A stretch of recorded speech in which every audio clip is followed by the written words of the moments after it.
This is a Jmix exclusive.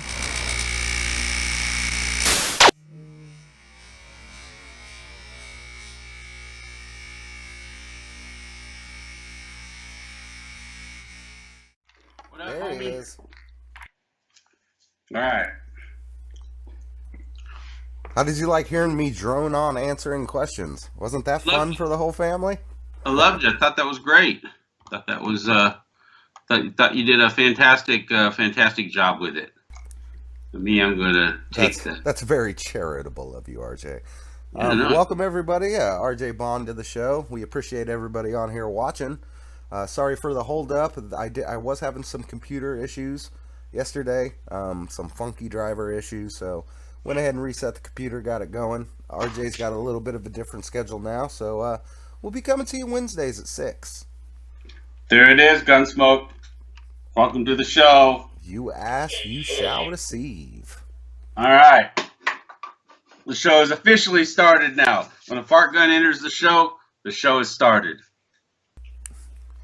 So how's Who was eating? Oh, who was eating?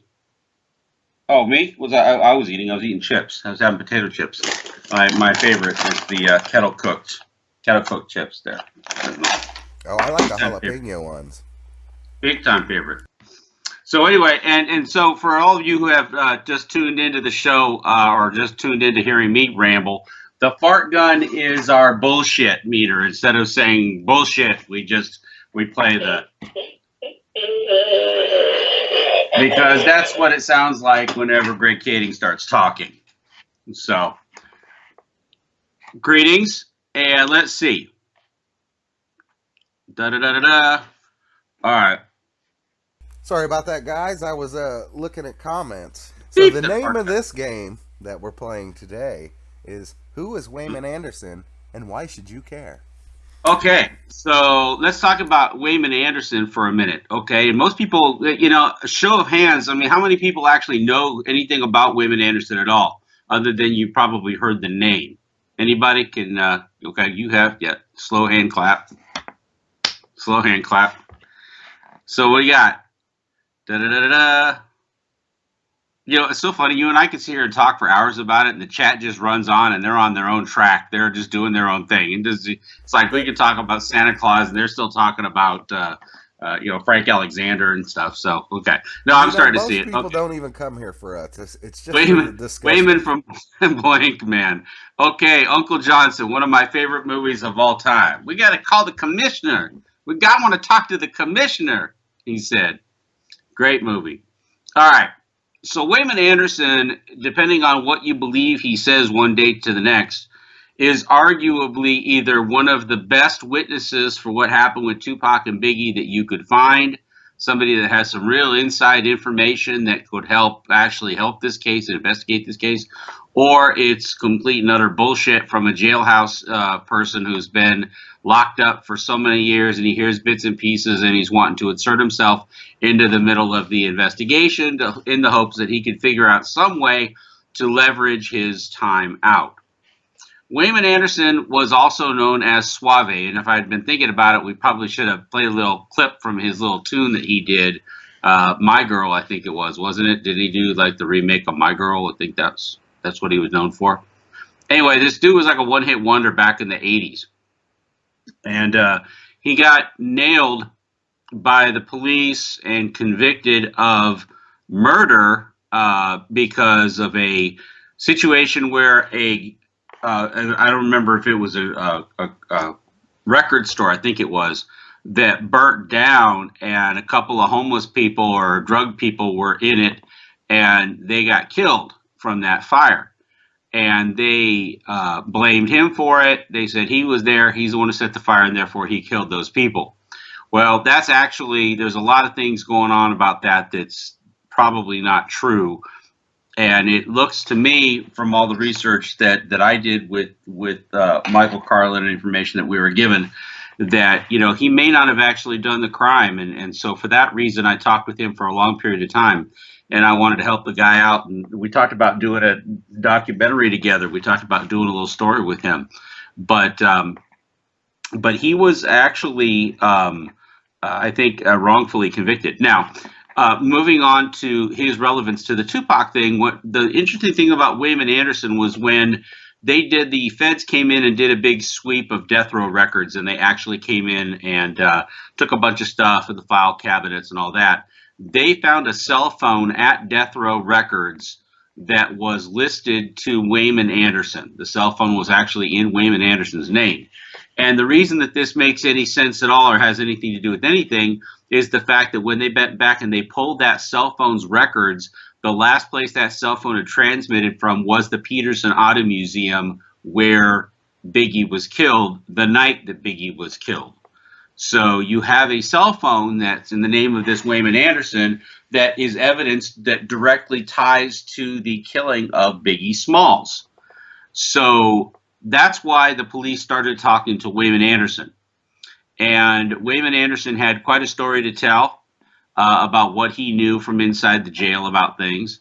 And Wayman Anderson told a lot of information about things. And he went on to be interviewed by Chuck Phillips.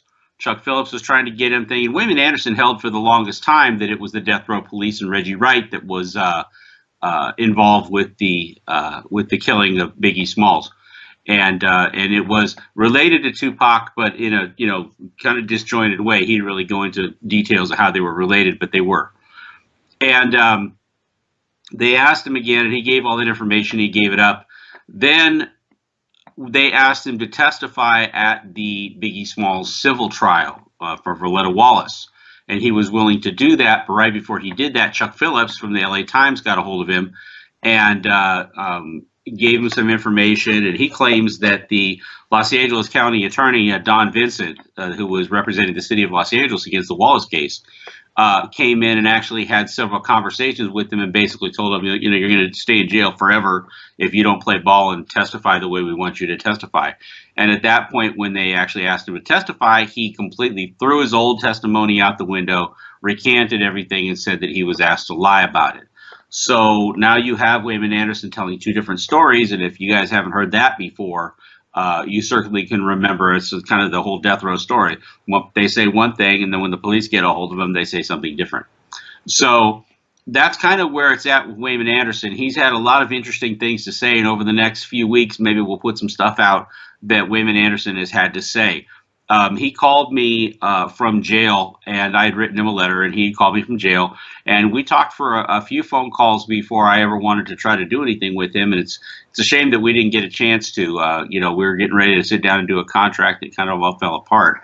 But nevertheless, Wayman had a lot of really cool and interesting things to say, and I think it's worth his time and the time. The facts are out there. That maybe he get a little bit of attention, because I think he needs it. And you can decide for yourself whether you think he's actually somebody who knows something about what's going on, or whether or not he's just somebody in jail that's heard a lot of things and is trying to parlay that into some sort of a reprieve from his jail sentence. Now, I know that he has exhausted all of his appeals. He's appealed it all the way up to, I think, to the Supreme Court, wouldn't hear it. And now he's done. So, the hope he has is that somebody might give him a break on his jail sentence in exchange for, him giving up some good information. And we all know, that information on a 20-year-old homicide isn't exactly the most valuable card you can play with anymore. But that's the inside to Wayman Anderson. Hopefully we'll get a little bit of information from him. Maybe something that we play that he's talked about might resonate, and we'll get some more leads from it. You never know. You never know where the leads are going to come from. So, looking forward to that. And that's Wayman Anderson. And that's why you should care about Wayman Anderson, because his cell phone was found at Death Row Records, and it was making phone calls from the Peterson Auto Museum. So that's what we'll do. And now, when you spoke to Wayman, he agreed to be interviewed by you? Oh, absolutely. Yeah, he wanted to be. He originally started off, I'd written him a letter, and he introduced me to Steve Strong, who was a private investigator who was actually working his case, and Wayman was Steve Strong's informant when Steve Strong was a detective with the LAPD. Wayman Anderson turned into an informant, was always tipping off the LAPD about things that were happening in the neighborhood. And that's how Steve Strong knew him, was as an informant. Then when this whole thing came down with the arson, Steve never believed that he did it. And Steve was a PI that had a lot of information that could help absolve Wayman Anderson of wrongdoing. And so I was introduced to Steve because Steve had a lot of information about Russ Poole, about Greg Kading, and a lot of other information that we went ahead and when we talked to him about. But, Wayman Anderson introduced us in the hopes that he would get Steve to work his case. Hopefully that's still ongoing. I haven't actively been involved with it for some time, but he asked me to interview with him, and I told him I was going to record the phone calls, and I did record the phone calls, and we have those interviews. And he's recording from a jailhouse phone, so those calls are recorded anyway. And that's how we started to get the information. The problem is again, Wayman Anderson, whether you believe he's credible, that's why almost nothing of Wayman Anderson's ended up in Battle for Compton. You have to take a look at it and say, just look at Battle for Compton, look what was in it, and then you have to look at what wasn't in it. And if you look at certain things from certain people that were not in Battle for Compton, that should tell you what we thought of them, or I won't say we, what I thought of them, because I'm the one who edited the movie, what I thought of that information. Well, yeah, I mean, you guys had the Thaddeus Culpepper statement that Suge had made while you were making Battle for Compton, but you guys left that out. We had it long before Battle for Compton. And don't forget, we not only had that, we had the confession letter, and we had Robert Soria, and we had that long before Battle for Compton. And we put the confession letter in Battle for Compton, but we did not put Thaddeus Culpepper's alleged statement to Russ Poole about Suge Knight in there because, Suge Knight changes his story more than he changes his underwear. And, it's one day it's this, and then Tupac's alive, and then he's dead. And that you can't trust what the guy says. I mean, it's nice that he, backed our book, and it was nice that he was willing to do that. And it was nice that his attorney said that he did. And if that's true information, we're going to put it out there. And all we know is what we're told, and so we put it out. But in terms of whether or not it made Battle for Compton, I didn't want Battle for Compton to be the "see Suge told us so" story. It has to stand on its own 2 feet. So we kicked it. It wasn't credible enough for us to take and run with. So that's what we're working on. I wanted to address something in the chat if I could real quick. But you know what?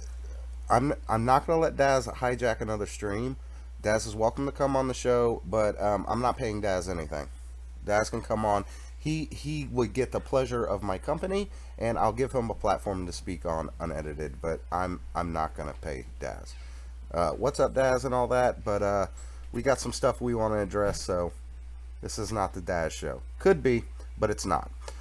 So check this out. I mean, I'm watching the live chat as Steve Strong's talking about Wayman Anderson, and I don't think people give two craps about Wayman Anderson or what was going on with that. They're more hung up on Daz Dillinger than they are on what we're talking about. So the big takeaway from Wayman Anderson is that Wayman Anderson was and could be a vital informant that has information about the killing of Biggie Smalls and Tupac Shakur. That's why we're on this channel, not to, celebrity bump or half celebrity bump or quarter celebrity bump. Where this is what we talk about. This is why we come on the live show. But we're here to talk about the killings of Biggie Smalls and Tupac Shakur. And we're here to give you guys information about that. So, I'd really appreciate it if you jump along for the ride. But that's Wayman Anderson. We'll see if he turns out to be a good witness or a bad witness. And over the next few weeks, we'll start putting out some clips of what he has to say. But I wanted to make sure that everybody knew who he was before we just started dropping clips. And we could see what that was all about. Fair enough? What do you want to talk about Las Vegas? What do you want to talk about? Let's talk about Las Vegas. I mean, everybody's talking about Las Vegas. What's there left to say? Sad situation. Jesse, you have anything to add? Yeah, I started the live stream and told everybody my prayers were out for the victims and the families. It's a tragedy, and I'm not going to get political with it. You're always going to have, in this world, there's going to be pure evil. And I think that's what was displayed in Vegas, and it's scary to know that RJ, you and I both were 15 feet away from that place mere weeks ago. So it touches close to home, and I think that it's a tragedy. Well, Dad says I look like Uncle Fester. Well, so be it. Last time I saw a shot of Daz, he looked like a homeless person. So, you can say what you want to say. Opinions vary. Well, I'll just say this, and I'll leave it at that. If he wants to spectate, that's fine. I appreciate the view. Donate to the channel, Daz. But if you want to remain a spectator, remain a spectator. RJ, I wanted to ask you something real quick about the Greg Kading interview with DJ AG. Did you get a chance to see it? I did. I saw it. It's like a broken record. Everything's the same, just the same shit, different way. Robert Soria is a paranoid schizophrenic child molester. RJ Bond's a crackpot. The sad thing about it is that as years go on now, because it's been 2010, it's been 7 years since Kading wrote his book, and a couple years since he did his movie, you would think that they would have something new to talk about. Maybe he's saving it for the drama, the fictional show he's writing, but you think when somebody actually does an interview with Greg Kading, that Greg Kading would actually give up some new information, would say something new that would actually enlighten somebody. But, all he does is goes back to the defense and really adds absolutely nothing new. Even when they ask him for information, now granted, the interviewer, I don't know where the hell he came from, but the interviewer, Norman Narcoleptic, that dude, bad interviewer, bad interview. But, every time you come to an interview, you try to want to bring something new, something different, something unique. And, Greg Kading can't bring anything new or unique because he doesn't have anything new or unique to show. He's like a broken record. He's like a season that doesn't change. Well, don't you find it odd that on the Fox show, which was filming right before, they were still producing it right before it aired, for Greg Kading to stand up Fox with real interviewers when Reggie Wright's being interviewed that are going to ask real questions. Soledad O'Brien is a good journalist, that he flakes off, he hides behind an attorney, but yet he feels comfortable to come to a YouTube channel and talk about it. Don't you think that's a slap in the face to Soledad O'Brien, Ice-T, and Fox? Well, I do. I mean, whether or not he actually got money for the interview or got paid for it or not, we don't know. But, he makes a commitment to a network to do those things. And he gets an attorney to call in when he could have called himself. He gets an attorney to call in and make up the excuse for him. But then he turns around and gives an interview to a $1.50 interviewer.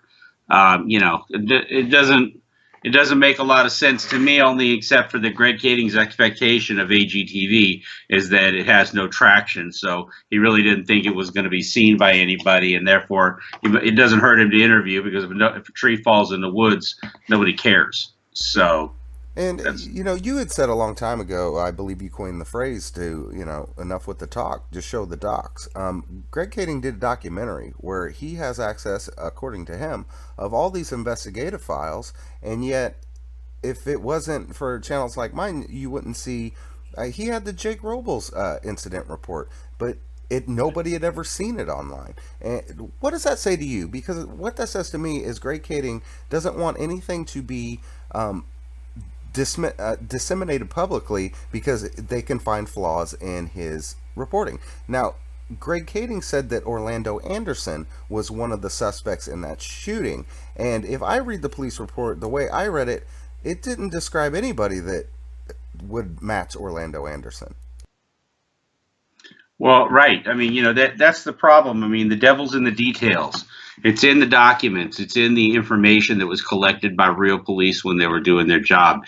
When Russ Poole started the investigation, he didn't, Greg Kading would have you think that he tried to, make the picture fit the frame, but Russ Poole never had that agenda. He found the things that he found and he started drawing the links. That's how real cop work is done. Greg Kading started with an assumption and then tried to backfill it, like I said, trying to make the picture fit the frame. And, when you have nothing else, and of course, all the information regarding the cops, the Rampart cops, and the Biggie shooting, all of that was actually withheld from them by the city of Los Angeles. So if you don't have any of that information in your police files, and you're looking through the police files for everything that's not, what's left? You got a police file full of Orlando Anderson tips. So that must have been it. Of course, that must have been it. But that's because you have half the information. And again, it's like Chicken Little saying the sky is falling. It's half baked, and again, old information. Let's see here. So Gino Moulton, welcome back to the show. Says, I think William Anderson knows a bombshell to blow the murders wide open. Well, I can tell you that my Wayman Anderson files are thick. This is all information that came from Wayman Anderson, and he has a lot of information, a lot of good information. He does say from time to time that he's sitting on something that he won't tell people, and unless they're going to pay him a lot of money to tell it. Whether that's true or not, again, Wayman Anderson's credibility has to get past the fact that he's lied twice. Once to detectives, and then under oath, he recanted his entire story. So you have to kind of understand what's true and what's not true. Like I said, I still think he was innocent of the crime he was convicted of. I just don't know how good the information he has regarding Tupac and Biggie is. I do know that he provided some insight into the 1994 shooting that gave us a very interesting position from which to work. And we developed some information and some other interviews that actually kind of corroborated that. So I think that, again, it's a 50-50 shot with Wayman Anderson. 50-50. What did he say to you about the quad shooting? Are you at liberty to say? Yeah, he said that he was the one who said that Tupac owed money. That the quad shooting was as a result of him getting shaken down and robbed at gunpoint because he owed people in New York money, and it was nothing more complicated than that. There was nothing more complicated than the fact that he owed him money, and he had money from recording, and somebody tipped the guys off that he had money for recording, and they stuck him up at gunpoint, and they set him up because they were tired of not getting paid, and they were going to take their money and take their jewelry and everything else. And what was interesting about it was it wasn't until we got the interview with Keisha that actually validated that. And it was very strange. And then we started to compare it to what Man said. And by the way, this is how you do real detective work.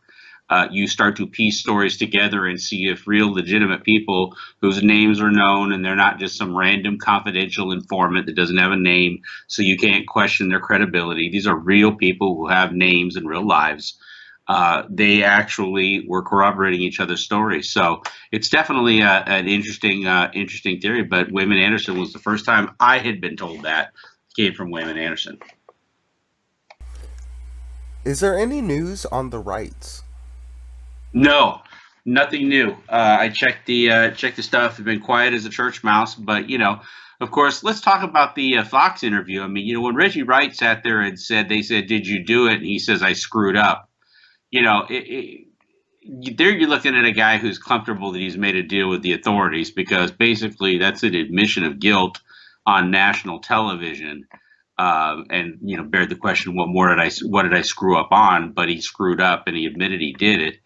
So in terms of the interview, to me, that's a guy who's pretty comfortable with the deal he's made with the cops. Now, I do know that there have been a truckload more arrests that have come down from the FBI regarding the Mexican cartels and all that all over the United States, and it's been huge. And it just made the Department of Justice website. Maybe Jesse, I'll shoot you a copy of that. Maybe we can put it up at some point. But that may very well be the result of a lot of good snitching going on, dry snitching going on. Well, speaking of dry snitching, Ice-T made his infamous dry snitching comment concerning Reggie Wright Jr. But you had brought something to my attention, which was someone was out and out just snitching. Do you want to fill people in on what you thought the biggest snitch of the show was? Well, I thought the biggest snitch of the show was Suge Knight saying that Reggie Wright knew David Mack and Rafael Perez, that he knew both of them. Basically, Suge Knight just handed the cops his testimony regarding Reggie Wright's involvement with the killing of Biggie Smalls. If Mack and Perez were to be considered to be there and witnesses have put him there, that Reggie Wright knew both of them. So I think that was the biggest snitch of the show. And by the way, Taker Kane fan 108. Welcome to the show, new viewer. He says Kading was writing for Pac. He didn't want to be part of that slander bullshit Ice-T and Soledad did for Fox. Well, okay, but you forget one thing.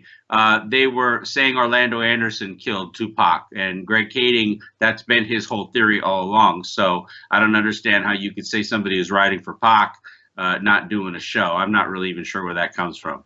And Greg Kading would have no idea the show's direction when asked for the interview. Because even after all the interviews are conducted, there's still a process called editing.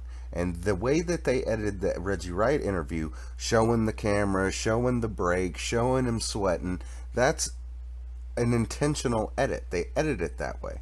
But the point that I'm making is Greg Kading would have no idea the direction that the show would be on Tupac, that what Ice-T would have to say, until way after his interview. In my opinion, he ducked that interview because of the Reggie Wright indictment, the fact that Reggie Wright was on there and may not want to have associated with Reggie Wright, or to dodge any tough questions regarding Reggie Wright. Yeah, I agree.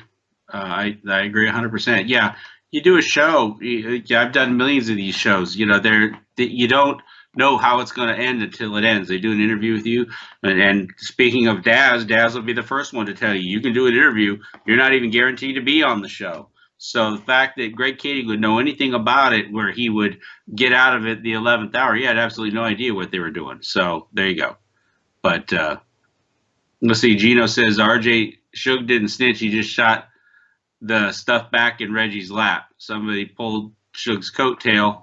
Well, yeah, I mean, there's different ways of looking at it, but the bottom line, it says that Suge Knight said that Reggie Wright knew both Mac and Perez when he didn't have to say anything at all about it.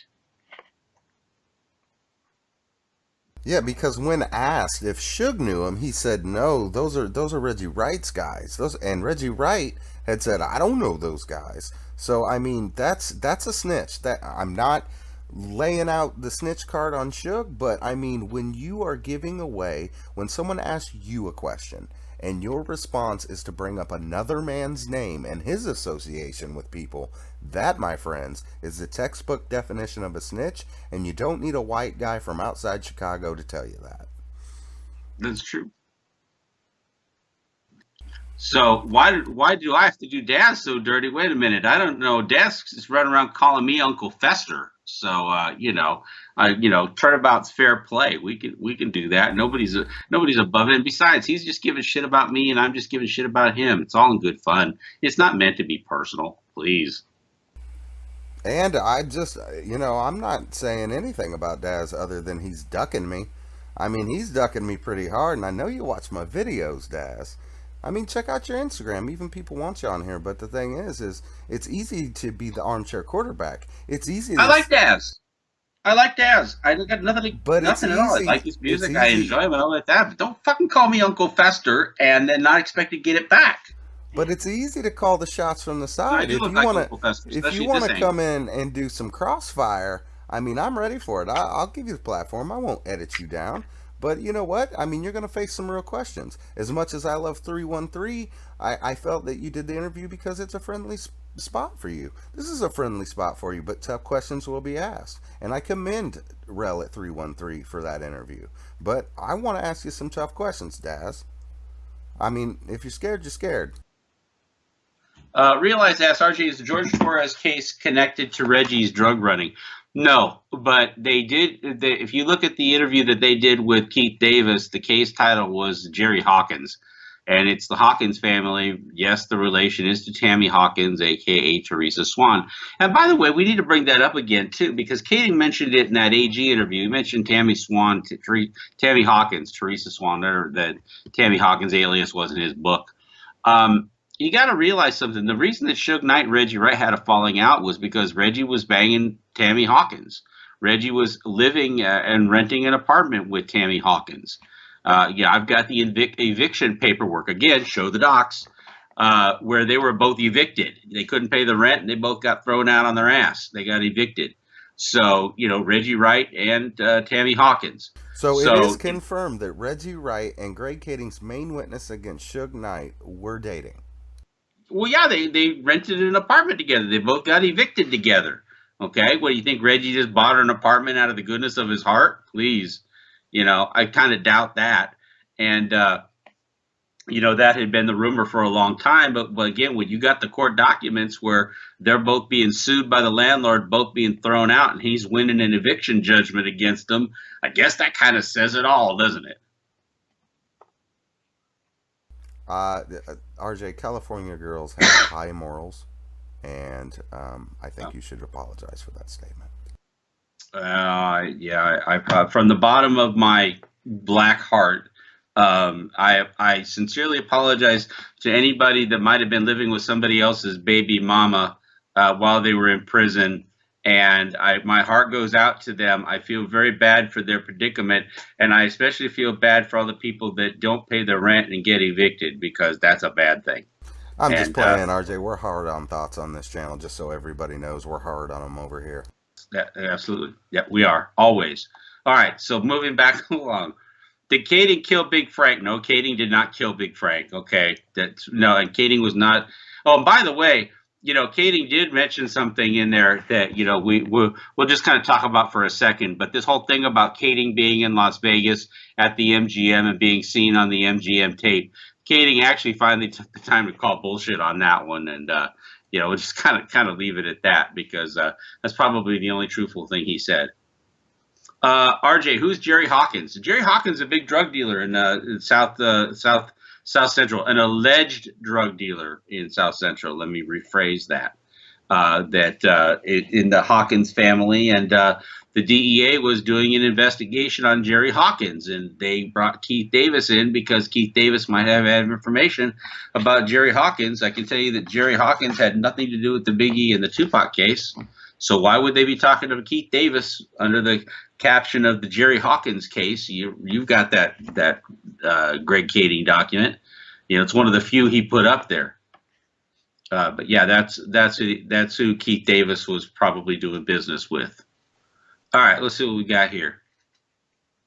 Fatal Soldier, good. Constructive discussion is what we're looking for too. That's good. As long as people aren't insulting at people, that's okay. We like that. Welcome to the show, Fatal Soldier. Supreme, good to see you. A couple quick shout outs while I go through. Pyron619, peace. Albert Garcia, good to see you. 313, Terrell, what's up? Realize, good to see you again. MacArthur Productions, I like seeing the people coming back. Bring your friends. Tell your friends about it. We have a good time here. Hip Hop, Pyro619, again, thank you for commenting. Let's see, who else do we got? DJ Gary, what up? Let's see, who else? Who's new? Let's see. JC Clark, I don't know that welcome to the show. I'm not sure that I've seen that sign on before. DJ Gary, I've seen, just running through them real quick. Glad you guys are here, man. Thanks for coming. We will be doing this show without you guys, and we're doing it for y'all. So again, like I said, tell your friends about it for sure. Let's see, what up? Did you find it? Let's see, Pyro619, RJ and Jmix know I'm right about Tupac. That's why they're avoiding answering my comments.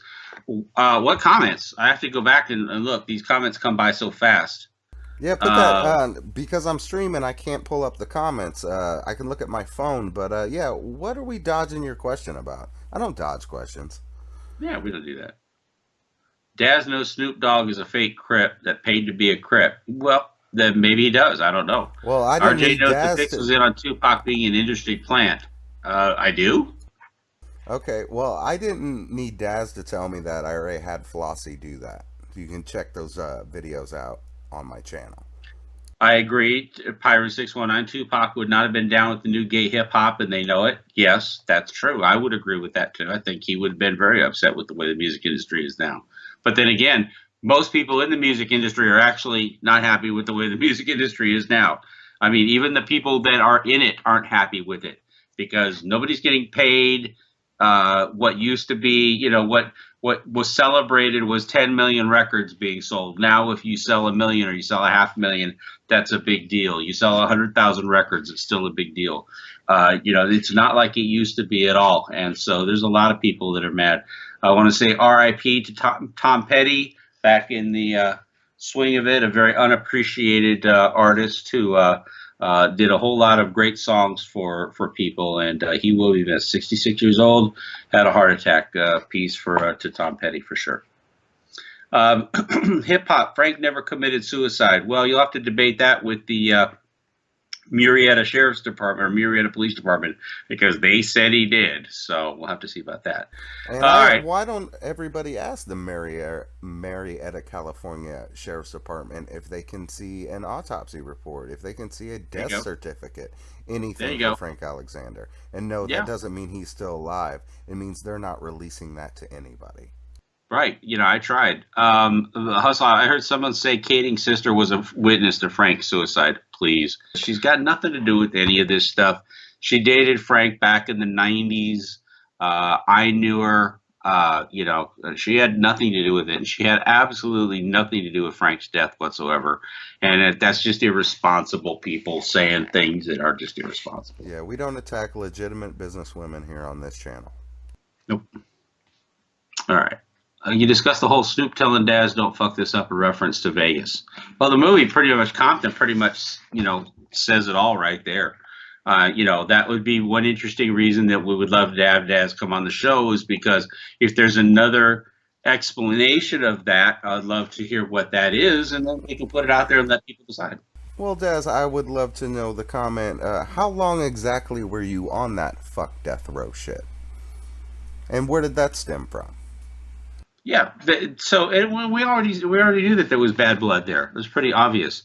Hustlehoff, no, we're not going to argue with anybody live. Period. We don't argue with people. We bring our points up and we talk about people, and that's what we do. We talk with people that are interested in solving a murder, and not 2-hour-long selfies.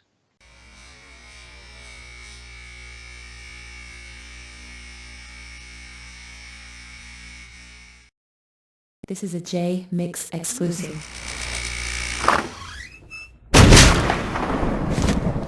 What up, shut up?